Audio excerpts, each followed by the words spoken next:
Chaque jour, un verset de la Bible, une pensée et une invitation.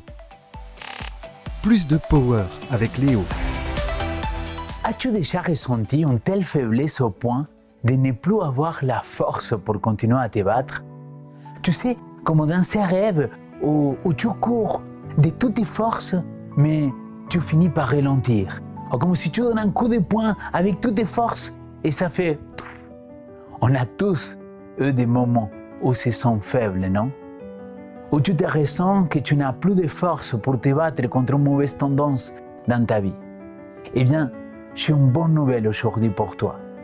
On va parler de comment le Saint-Esprit peut nous donner la force quand on en a besoin. Dans la Bible, il est écrit « Ainsi donc, mes frères, nous sommes bien débiteurs, mais non pas envers la chair, pour ne pas vivre selon la chair. En effet, si vous vivez selon la chair, vous allez mourir. Mais si par l'Esprit, vous faites mourir les agissements du corps, vous vivrez. » Romains chapitre 8, versets 12 et 13. Paul nous dit que si on suit nos désirs charnels et que nous nous battons contre eux tout seuls, on finira par s'épuiser et mourir à l'intérieur. C'est comme si on se laissait contrôler par notre côté obscur. Mais si on laisse le Saint-Esprit nous guider, on peut vaincre ces pulsions et vivre pleinement, mon ami. Vivre selon nos instincts, c'est le chemin de la destruction.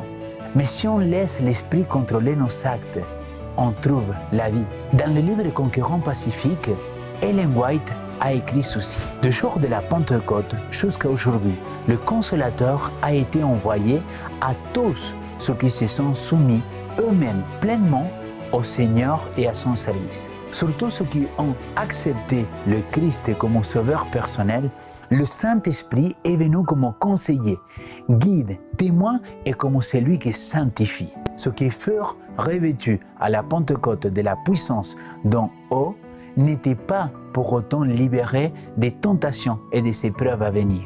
Ils furent obligés de lutter de toutes les forces que Dieu leur avait données pour atteindre la pleine stature d'hommes et de femmes en Jésus-Christ.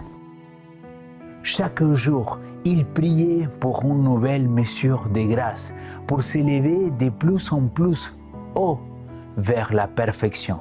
Sous l'action du Saint-Esprit, même le plus faible, par l'exercice de sa foi en Dieu, a appris à développer les forces qui lui étaient confiées et à se laisser sanctifier, raffiner et ennoblir. L'ami, l'idée est simple.